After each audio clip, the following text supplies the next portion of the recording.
You've probably heard that public speaking is feared more than death itself. I know it sounds crazy, but that's what people say. Is there any truth to this? Absolutely. In fact, the National Institutes of Mental Health ran a study and showed that the vast majority of people rank fear of public speaking as number one. In this episode of the Latino Business Report, my guest is Sammie Walker Herrera. Sammie is a tech career coach, a public speaking coach, a confidence trainer, speaker, and the owner and founder of Speak Y'all. Tune in as we explore the truth behind the fear of public speaking and discover some valuable tips on how to overcome it.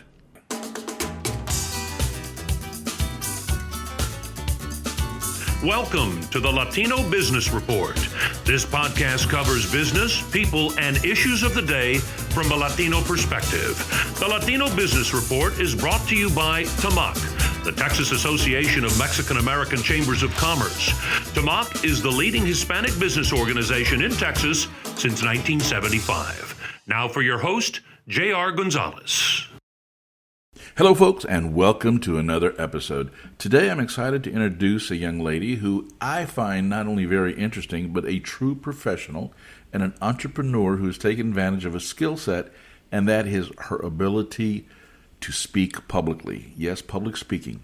You know, I find it interesting that the last time I looked, I think statistically, more people are afraid of public speaking than they are dying, which makes no sense to me. But we're going to delve into that subject matter a little bit. And today with us, we have Sammie Walker Herrera. Sammie, how are you doing today? Hey, JR. It's great to be here. I've been dying to speak with you. Well, thank you very much. And just a little background, Sammie actually hails from the great state of Texas, originally from the RGV, the Lower Rio Grande Valley. And now you live up in Pittsburgh. What in the hell are you doing in Pittsburgh? First off, I'm doing too much. But what I'm doing here in Pittsburgh, I originally moved from McAllen up to Pittsburgh at 17 to go to Carnegie Mellon University for undergrad, and I pretty much stayed. So I actually work full-time at Carnegie Mellon as a career consultant. I've been doing coaching for the last 10 years or so. But in addition, I am a public speaking coach as well. Okay. Well, I think you first caught my attention. I was perusing, I think, LinkedIn or one of the social media platforms. And I saw you and I heard you and I said, well, this is actually somebody who I feel knows what they're talking about. So that's why I invited you on the show. So thank you very much for being here. So for the listening audience, we're going to be talking about public speaking, the importance of public speaking, and basically the power of the spoken word. I mean, it has a lot of impact. And Sammie, am I incorrect in assuming that, or what I said earlier, that people are afraid of public speaking? That is one of their biggest fears. I mean, in some studies I've seen, the fear of public speaking outranks the fear of death. Why? Well, first off, you're not incorrect. That is something that has been found time and time again, that people really do fear public speaking to this large range, maybe even outsized range. And what I find with folks that I've worked with, or even just people writing online about public speaking, is that for them, the idea of a fear of public speaking is a fear of rejection, maybe a fear of failure, of messing up, of not being able to sound like an expert. And honestly, too, a lot of times people have a fear of success. They're afraid of what the repercussions will be if their message is really understood. I mean, think of the number of people who went viral and didn't anticipate to, and they're not able to manage all that attention at first. And what I think about, too, is research shows that humans are social creatures, and the thing that we focus the most on is belonging. And so we're often afraid to put our voices out there because we're afraid that we'll stand out too much and lose the connection with our communities. Stand out too much? Yeah, so either stand out because, oh my gosh, like, I failed at the speech, or it was very clear I made a mistake. I'm afraid that people are going to reject me or think I'm an idiot. Or, wow, I did so well, and now people might reject me because they think that, oh, I've got too big for my britches, that kind of thing. Okay, I understand. I get it. Yeah, that's never been my problem. My problem is when I do really well. When I do really well, then I'm going, damn, now they're going to expect this level of performance every time. I got lucky on this last one. But no, public speaking is very real, and I see it a lot. and that's why I wanted to bring you on the show to talk about it a little bit. So now there's that old, and I know it's not true, I mean, but you've heard it, everybody's heard it for years. Just imagine your audience in their underwear, and you'll be fine. I mean, to me, that makes no sense to me whatsoever. I know people say that, or don't look at them in the eye, look over their heads, and you'll be fine. I mean, those are old little things that people have said that have been around for years, but they're totally ridiculous. So Sammie, you as a speaking coach and professional, how do you prepare some of your clients for a public speech? Well, first off, I don't tell people to imagine other people in their underwear. Let's start with that. All right, good to know. Good to know. What I find from that advice you're talking about that seems clearly it doesn't work for you is that it's focusing way too much on other people. And it's this external locus of control. The sense of, oh, well, I'm only doing well if I see someone smile or if people are immediately clapping or asking questions immediately. What the most important thing is, and what I teach my clients, is how to regulate their nervous system so they can manage more and more pressure when they're speaking in pressured conditions. So for some people, and you've probably heard people say this. Okay, let me go. Regulate your nervous system? Mm-hmm. Okay, that's a new one on me. How does that work? Yeah. So often the fear of public speaking is that rush of adrenaline or the stress hormone cortisol that is prepping our body for the fight or flight process, right? Okay. There's fight, flight, there's even freeze, for example. That's oftentimes when people blank out and they're just like, look, a statue on stage or a statue in a meeting because they're afraid of the speaking and the pressure. So nervous system regulation is pretty much, it's kind of like an exposure experience. I won't say exposure therapy, but I know a lot of people, like pop culture-wise, are familiar with the idea of exposure therapy, which is putting yourself in a situation that causes a good amount of stress so many times that your body habituates or gets used to it, right? And what I do is with my clients is we work on how do we create more and more pressure with questions that I ask or situations they put themselves in work. So they're able to train their nervous system that, hey, even though my body was previously freaking out about this, it's a lot easier for me to manage versus avoiding things. The more we avoid something, the more we're training our body that it's dangerous for us or that it's too risky or that we, for example, could die. So by going deep into some of those pressured environments, that's what regulates the nervous system to saying, okay, this type of stress is normal and it's okay. I will not die. Okay. So let me dumb down that answer for people like me. Basically, you're saying practice, practice, practice. Isn't that what you... Mm-hmm. I mean, by practicing, you're doing that. You're putting yourself in a situation and you're becoming more comfortable, but I never realized that practice was actually regulating your nervous system to be able to handle it. Okay. And what I'll add is it's not just practice, but it's practice in the environments that scare you so that your body is more used to being able to manage it. All right. What happens to a person, let's say that they're an experienced public speaker, they have no issues with getting in front of a crowd, but for some reason they go into a situation that may or may not be new, but they just kind of tense up, they freeze up, even though they've done it 1,000 times. Has that ever happened to you? And if so, why does that happen? I find that happens when there's another element of the experience that's pressured. So for example, maybe it's, oh wow, I'm speaking in front of a larger group than I'm used to. Maybe I'm used to speaking in front of 50 people, and now it's 150 people.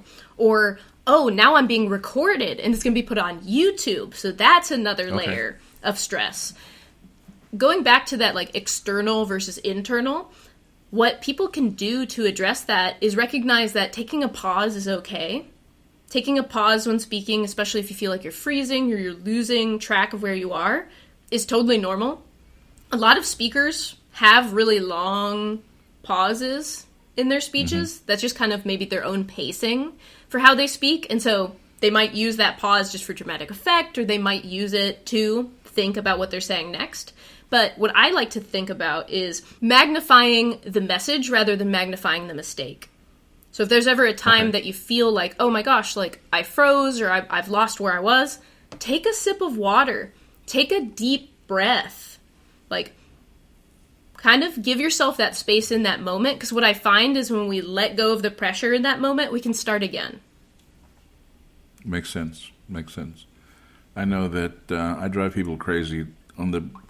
They don't do it anymore, but they used to try to stick me on a teleprompter. Forget it. I mean, I'm still working on my hooked on phonics of reading. So you actually put the written word on a teleprompter, and I'm going to go off script, and drives those people backstage crazy.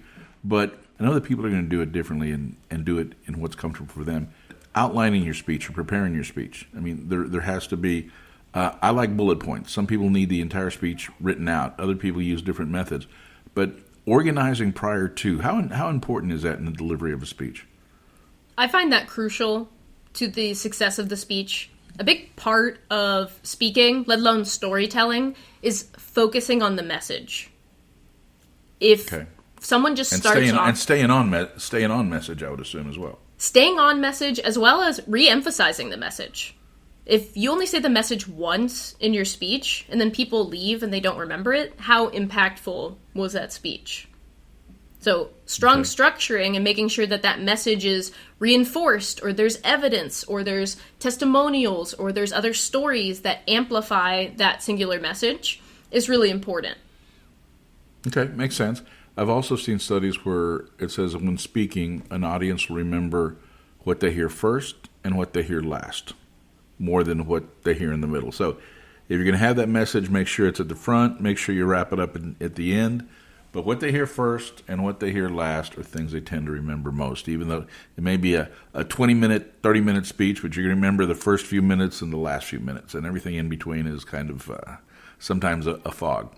You said something earlier, and I can definitely appreciate it. It is always nice when you're speaking to an audience and you have those smiles, you have those head nods, you have those claps.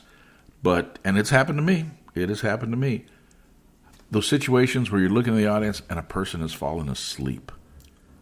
I mean, this person was like almost snoring. Now, granted, they were elderly and it was an after-dinner speech, so they just had a full meal. But, that's kind of a blow to the ego, Sammie. You're going there, you think you're giving a great presentation, and somebody just sacked out snoring and right there at the head table. And you go, okay, maybe this isn't going as well as I thought it was.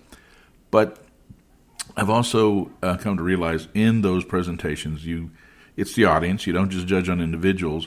But at the same time, and I know you've probably had this situation in speaking before, that you just can't read the audience. I mean, there's just this silence. You don't know, is it a glazed look, like a deer in the headlight, or are they just hanging on every word, and you don't even know how it turns out until it's over.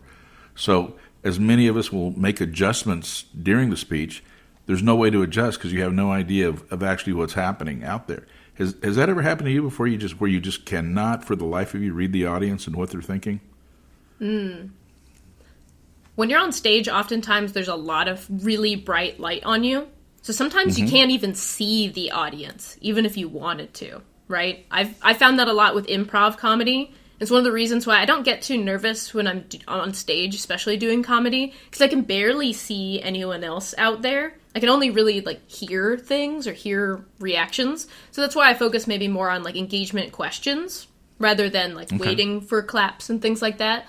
I've actually hosted series on LinkedIn with the nonprofit Latina Professionals where I was hosting about 12 or so topics on public speaking. And the thing is, when I was live streaming, I couldn't see anybody. I couldn't see the audience, so I never knew how folks were engaging. Now, there was a comment box on the side, but usually people were only engaging if they had a question, or I specifically said, drop XYZ in the chat, right? So what I found from that experience and what I teach my clients is that it's so much more important to focus on comparing your current speech with the last speech you had. How has it improved? How are you gaining engagement? Perhaps getting some feedback from the folks that you've hosted that workshop, training, or speech with. But I find that my own internal focus on how well I'm doing is so much more important to the success of the speech rather than in the moment gauging how people feel. Well, and that makes sense because internally you have to feel confident that you're doing it right. I mean, that affects the performance. That affects, the outcome of the speech, of how do you feel about it, and then also, are you passionate about it? Is it a boring topic to you? Is it just an informative stuff of pseudoscientific jargon, or is it something that you really can get a hold of? And also, I think it's important, can you connect and relate to the audience? Does the audience actually feel that passion? So when we're talking about that, and let me back up, just let me you said you do improv comedy? I do improv, and I've recently started stand-up as well. Okay. And that is hardcore public speaking right there. Yes. I've discovered if you can't tell a joke successfully to 5 people, don't try it to 500. I mean, it's just that is kind of a rule of thumb. So let me for some of the listeners out there, and I'm just kind of curious, when you start somebody that's kind of a newbie to your coaching, and they want to learn how to become a better public speaker, what are some of the basic things that you tell them that they need to work on? One of the things that I try to set strong expectations for at the start is the consistency of practicing. Because what I do is I have my clients record what's called a baseline video. They record about 5 to 10 minutes of themselves speaking. And that video is so crucial for that client's confidence moving forward, because we go back to it multiple times to see, how are you improving in your speaking? How are you improving verbally, what you're saying, vocally, how you're saying it, and visually, what you look like when you're saying it. And I find that having that as evidence right there helps people feel just so much more confident that they were better today than they were the other days. Or they can self-coach themselves, review that video, and say, oh, let me try something else next time. And if the question is about, oh, what can I try next time, versus, oh, did I sound good? That is how people can move forward, because it's all about that sense of improvement rather than judgment on themselves. Right. You brought up something that I want to go into a little bit. How you look. I mean, there's a stage presence. I mean, along with the spoken word, what people see is equally as important, if not more important sometimes. So how you dress, your body language, your eye contact, your hand gestures, all those are important that add to a good presentation.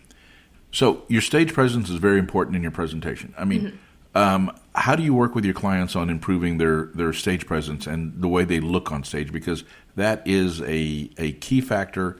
As soon as you walk on stage, people are judging you. Are they credible? Are they not credible? Is this a person I want to listen to? Who does this person think they are? All kinds of things are going through the audience's mind as you walk on stage. So it's important to get out there, get in front, and just capture their attention quickly. So what tips do you have for your clients when dealing with situations like that? Well, earlier you talked about the sense of like feeling confident in what you're saying, recognizing enthusiasm and passion changes the way that you deliver what you're saying. And so we talk quite a bit about, how do you recognize that you belong on that stage?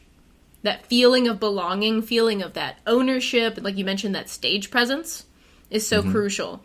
And what I've seen, and you may have seen this as well in your own speaking, especially if you've spoken at conferences, is sometimes they'll walk on stage really fast and they might kind of like slump, but then their posture and their body is stage right when they start speaking. Well, showtime. Well, the entire time is showtime, right? I think really practicing a confident tonality, starting with things that you already 110% believe with yourself, practicing the tonality makes you feel like you can believe it more and implement that tone when you're speaking as well. Okay. Now, this is a tough one, okay? This is one that a lot of people struggle with. I always feel it's important that if you're public speaking and you get introduced, the person who introduces you is key. I mean, they got to capture the audience's attention. They kind of got to set it up for you, set the table, so to speak.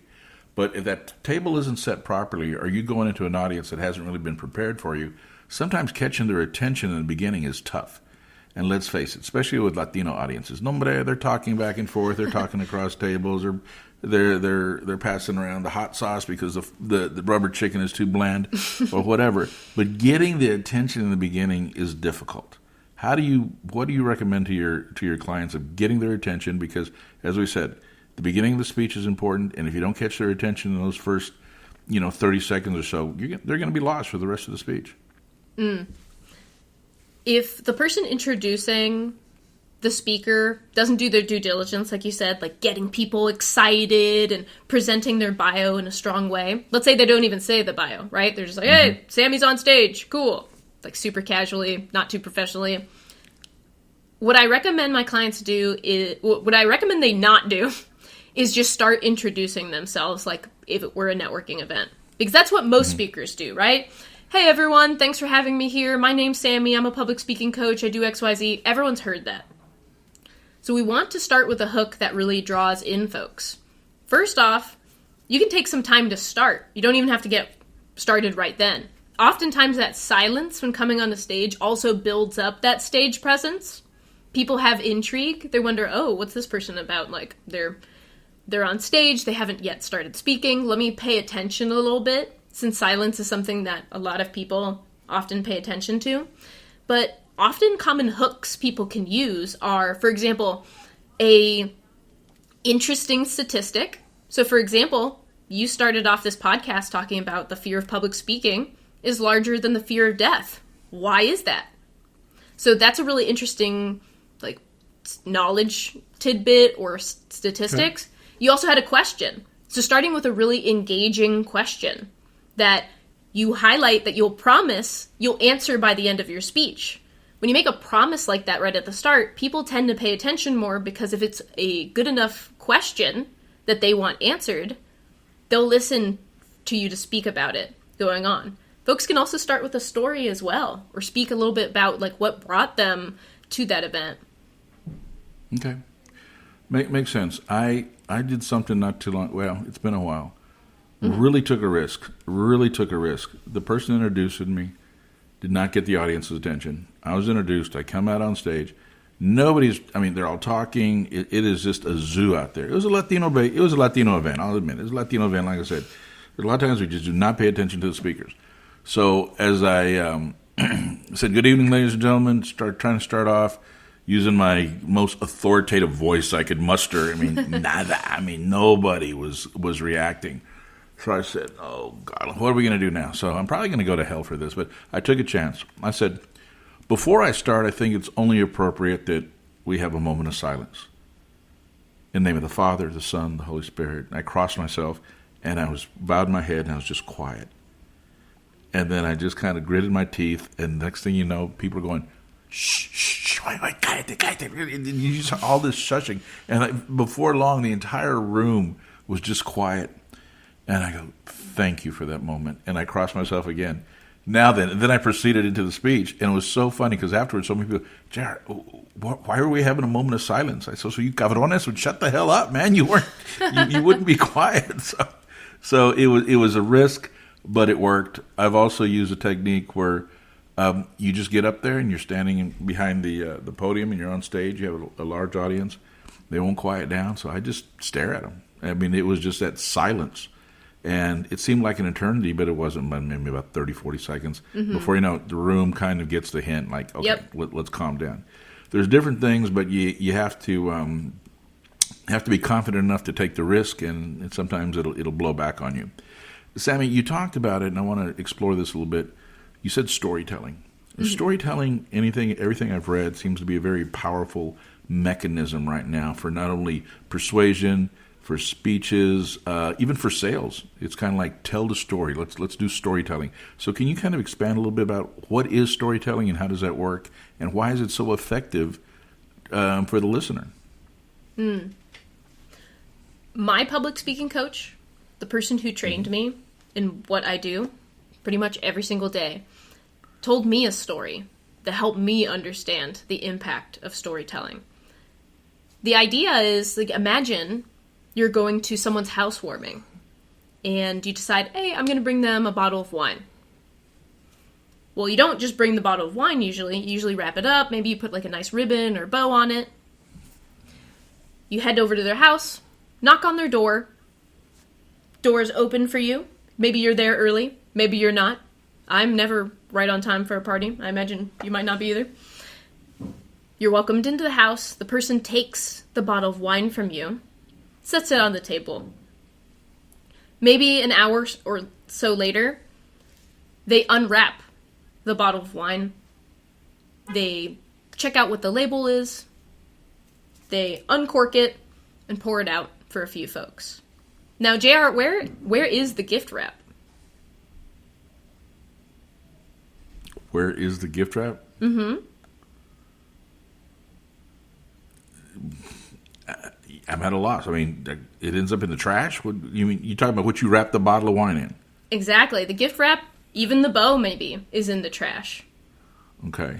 So storytelling is an important mechanism because it allows you in the door. It allows you to tell people that you have a gift. It allows people to receive it while not fully recognizing right at the moment what it's all about or what exactly it's going to be. But however, it ends up going in the trash because it's not as important of what the wine bottle or the gift is, which is the message.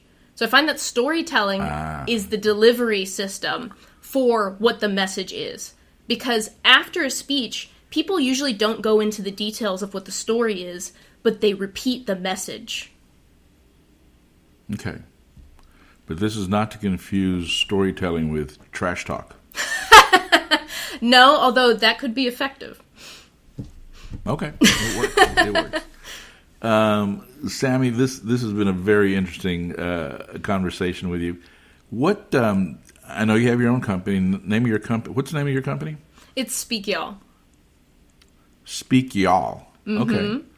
Okay. Got to keep that South Texas y'all in there. Oh, for sure. And what are some of the other services you provide besides coaching on public speaking? Yeah. So I host a program called 25 Days to Confident Public Speaking. So that's usually one-on-one or small groups to really focus on pretty much like that introductory to building confidence in one speaking delivery. I also host Why 25 days? Why I don't mean to interrupt, but why 25 days? Yeah. I find I highlight 25 days because that's about a month or so of working together. And I find that people often are really curious about that in the sense of, oh, whoa, I thought working on my speaking and becoming a better speaker would take me years to do or decades to do. But often really focused, intentional practice while getting expert feedback and having accountability, they can have the experience of transforming their public speaking in just 25 days. Got it. Okay. Makes sense. Yeah, great question. I didn't mean to interrupt, but go ahead. What other services do you provide? Yeah, I also work with folks on their storytelling. So that's often after I work with them on 25 Days to Confident Public Speaking, or for folks who are already expert speakers who want to just continue building or advancing their skills. I host job interview coaching, even career clarity and networking coaching, since there's a lot of speaking and a lot of communication that goes toward networking toward a new role, whether that is a new job or even, for example, board membership for a nonprofit. But I also do speaking and workshops, usually for corporations, nonprofits, and universities. Okay. Sounds fun. It actually sounds fun. Let's talk about this. It's something I've been wanting to ask you. How do you help those individuals that have an insecurity of speaking due to an accent? For me, most of my clients are folks where English is not their first language. Commonly, Spanish. I've worked with folks who are Mandarin Chinese as their first language, or Hindi, for example. And for all of these folks, or most of these folks who have an accent, some of the barriers we talk about are the sense of, oh, should I hire an accent removal coach? I'm afraid that people are going to judge me. I'm afraid that people might not fully understand what I'm saying, or that it'll just get in the way of their career progression. So when we first start coaching, or even before starting coaching, I ask people or I let them know, I'm not an accent removal coach. That's not something that I do, or something that I specifically feel comfortable with, because my own principle is that anyone can sound like a leader, no matter what their native language is. So we talk about what the challenges are. Is it more about their confidence? Have they gotten negative feedback about their accent before? I remember I worked with a client who's originally from Turkey, And he was actually someone who was super dedicated to public speaking practice. So I usually work with clients on practicing about 4 times a week, and he was a person who'd practice 6 times a week. And to reward him for the continuing practicing, I'm continuing to give him feedback. But for him, there was a bit of a challenge with his accent in other people understanding, but it was an enunciation issue. So his pace was so fast that when he said 4 or 5 words, he would say it all, and it sounded like one giant word altogether. So the main thing for him wasn't accent removal. Kind of like Puerto Ricans when they're speaking Spanish, right? Exactly. Or anyone who just... Okay. anyone who's trying to get a word in sometimes in their family, right? There you go. So for him, it was focusing, okay, let's practice enunciating some words. There might be some words that sound differently, so we're going to practice those words, but most of it was just slowing down his pacing and having more pauses, which anyone can benefit from, even folks who are native English speakers. Okay. Well, it just seems to me that a person, not only with the basic fear or uncertainty of public speaking, but then knowing that you speak with an accent would just be another distractor of trying to overcome. I know that, English is my first language. I speak Spanish, but hombre, when I'm down in Mexico, I speak Spanish like a pocho. It's just kind of like I can communicate. We get there eventually, but it's not sometimes not the most direct route, or sometimes the word choice and the limited vocabulary is a hindrance. But so as we look at that, you work with folks from not accent removal, but kind of overcome that, give them the basic tools to be a better public speaker for an interview, for almost just about any situation. Would it be safe to say that there is real power in the spoken word? I mean, in today's society, you have all these social platforms, you're reading all this stuff, you see things popping up, but not, at least in my mind, I'll just see if you agree with this, nothing that ever pops up will replace the spoken word and that interaction between two people talking, or a person and a group of people. Spoken word and being able to express our expertise is what allows us to build businesses, to build brands, and to make sure that we're sharing our messages appropriately. So for example, Steve Jobs, we don't think about all the time he's been in the garage creating Apple products. We think about the speeches he gave. We often think about his executive presence, or we think about that, black turtleneck, but just generally, some of his talks are some of the most viewed because people really understood how impactful that was to not only talk about technology, but go from a storytelling perspective of building that brand and building that impact as well. I know one speaker I've talked about as well in my trainings is Sonia Sotomayor, because she tells so much about her own experience growing up, her experience in wanting to become a lawyer, and the impact that she's made for Latinas throughout her entire life. She's not only written a book, but she also speaks. And when people think about her, they think of someone who's wise, insightful, with a really profound message and a really strong point of view. And so that's what I want people to understand, is that they already have pretty much all the tools they need to be a great public speaker, is having a point of view, having a perspective, and having a message. The thing that gets in the way sometimes is the confidence. And then, of course, managing some of the polish for delivery could always be helpful, but just really getting your voice out there, practicing, I find that can help so many more Latino folks build their own businesses, build their own brands, become entrepreneurs, or lead their teams in a really effective way because they have the confidence that their message is going to be heard. Okay. So the takeaway I have from today, and after talking to you, is that public speaking is a scary thing to a lot of people.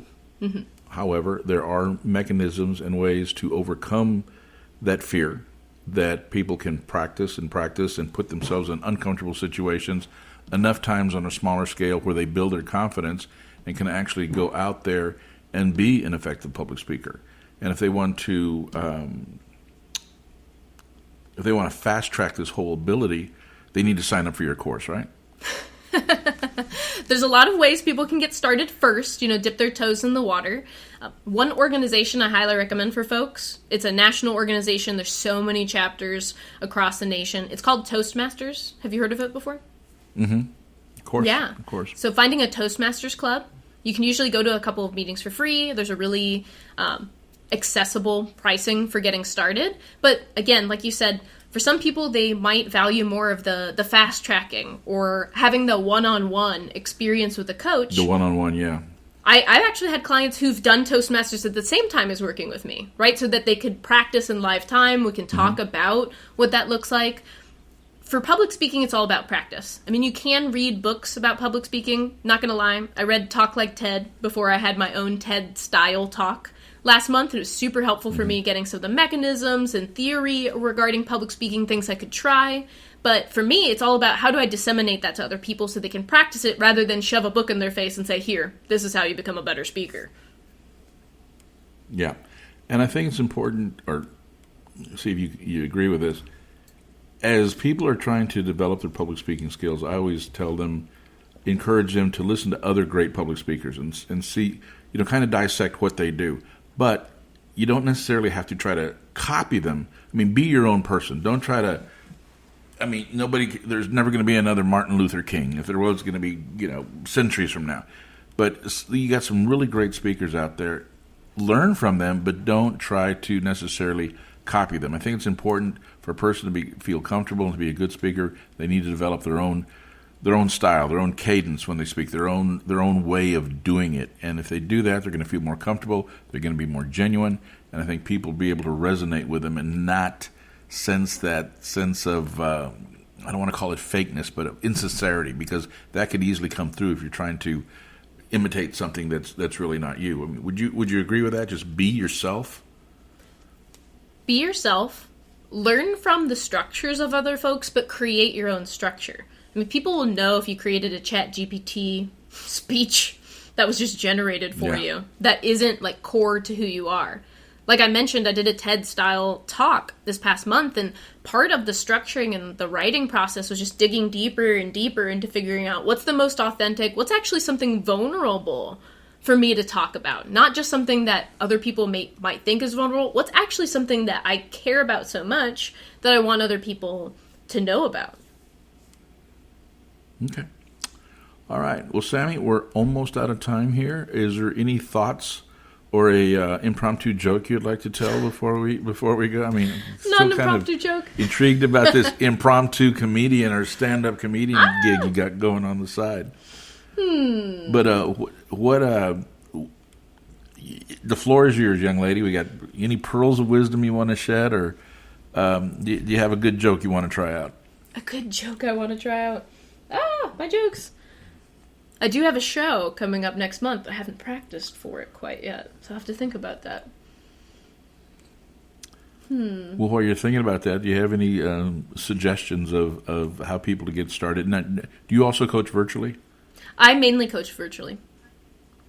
Okay. All right. So if a person were serious about getting started to improve their public speaking skills, what are 3 things that they can do on their own to start that process? Yes. One thing that someone can do on their own is they can record a baseline video. That could be recording themselves speaking at work, or even pulling up a random question generator and asking themselves 3 to 5 of those questions so they have that baseline that they can look at. I'd say another one is going to at least one Toastmasters meeting, seeing what that's about, that their model for improvement, for feedback, and also just the sense of building confidence through having a supported community. I think that can be really helpful. I would say another one, other than listening to this podcast episode, would be following along some of my content on LinkedIn.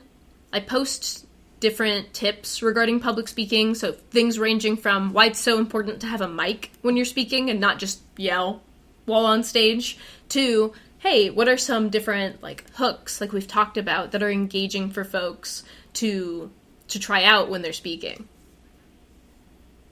Okay. All righty. Well, Sammie, thank you very much. It has been Sammie Walker Herrera from the RGV, who's now, for who knows why, is up in Pittsburgh. But thank you for your time today, and thank you for the lesson, if you will. Hopefully people will take that to heart. Folks, my name is J.R. Gonzales. I've been your host. You're listening to the Latino Business Report. You can find our entire library of work at latinobusinessreport.com. We also are on YouTube under the same name. And Sammie, what I'm going to do with your permission is I'm going to go ahead and put a link to some of your LinkedIn, to see your website and some other things so people can actually watch some of the tips that you have. And thank you very much for being on the show. And folks, till next time.